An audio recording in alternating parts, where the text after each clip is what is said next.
First Chronicles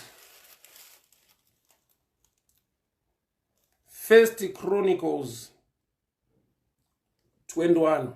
First Chronicles 21. Satan rose up against Israel and incited David to take a census of Israel. Satan rose against Israel and made David take a census on Israel. Nyanda verenga ine chekuita na David ari kuverenga army yake, he's counting his soldiers, ari kuverenga army yake. As Bible writes, the devil or Satan rose against David. He began to count the army. He began to count Israel. Mas iwayo bedzi ndoadanitsanangure mangwanani ano. Kuita census kuverenga masoja ako nekuziva vanhu vawinawo mubattle.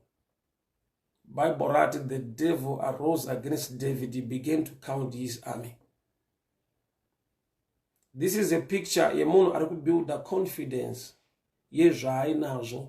This is a picture yemunhu avane a mind yekuti maybe my victory is to do with what I have. In the Bible writes, the devil arose against David. Hazvina kuipa kuziva kuti une mari muhomwe, hazvina kuipa kuva nebudget nekurongeka. But the danger comes in when you trust in what you have and you don't trust in the God who is in your life. Makatabo shataka. Hazvina kuipa kuziva army yako, but the Bible says that the devil arose against David. He began to count his army. This is a picture. Yet trust on what you have, not yet trust pamusoro paMwari anewe. Hondo dzese dzevana veIsraeri, Mwari ndiye waiunza victory, Mwari ndiye waipa kukunda. So David pakuverenga army yake, he wants to rely on numbers more than on the grace of God.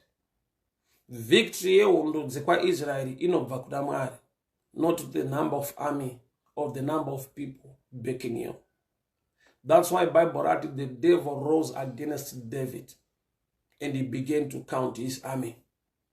Kuverenga army yako kusina kuipa, but denga rinotoziva kuti kana munhu kudai Mwari unonzvera moyo.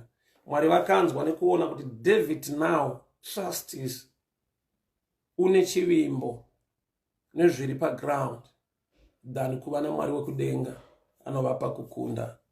I want to speak this word into your life this morning, mudikano wangu. No matter what you have, no matter how intelligent you are, no matter how connected you are, your trust must be in Him, author and finisher of our faith. Pane patinotarisa munhu, taenda kuzvipatara tichiona varwere, toisa a judgment sekufunga kwedu kuti ameno gore rino akapedza, ameno next year akasvika. Why tiri kutaura maringe zvatiri kutarisa nekuona. But you'll be surprised kuti munhu iyeyo unogona kurikava. sorry. Munhu iyeyo unogona kurikava akararama makore akawanda than zvaifungidzirwa nekutaura kwevanhu. Why? Life is a gift from God. Upenyu chipo chinobva kuna Mwari. Sorry. It's not about what you have. It's all about Him. The devil rose against David and he began to count his army. I've come to a level in life yekuti zviripo, varipo, vandinoziva haisi nyaya, but iye akandiziva. He makes a way where it seems to be no way. Pane nguva yekuti tarisiro yemunhu iri kubva pasystem. God uses men to bless men. But man is not the source. He is a system that God can use. And one thing I know, God can also do without a system. Iye pachake. Let's take this picture. Pane nguva yekuti Elisha ari mubako. Mwari vanotuma makungu nechingwa nenyama to sustain the prophet. Kudzimba kune vanhu variko, but Mwari wakagona kubvisa a system called man. ndokubva atoshandisa nyangwe nemhuka neshiri. God uses men to bless men, but man is not a source. Man is a system that God can use to reach out to another man. But also there's a dimension in God that he can also do without a well-known or a system that we are used to. Tine vanhu vane tarisiro nekurwadziwa muupenyu kuti ninge aifanirwa kundiitirawo, ninge aifanirwa kundionawo, kana akaitira vamwe sei akajamba inini. Life nazvisvika pane recognize nekuona kuti man is just a system that God can use.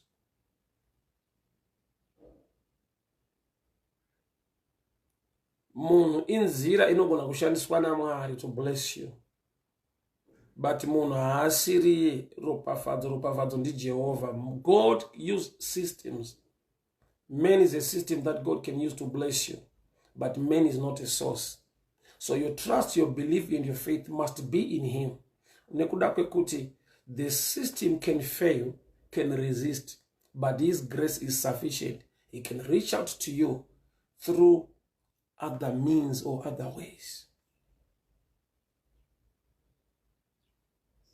Father, we pray for your grace and your favor, for open doors, in the mighty name of Jesus. So 1 Chronicles 21. Bible writes, the devil arose against David, and David began to count the army of Israel. Is there anything wrong by counting the army? No. But nekuti Mwari unonzvera moyo, Mwari unoziva, say David ari kuverenga masoja ake. It was simply because wanga waisa his trust, his belief in the numbers and not in the grace of God. David wanga waisa trust yake in numbers and not in him. So I've come to challenge you this morning. Let's put our trust in him. More than systems, but his grace is sufficient. 1 Chronicles 21. The devil rose up against Israel and incited David to take a census of Israel.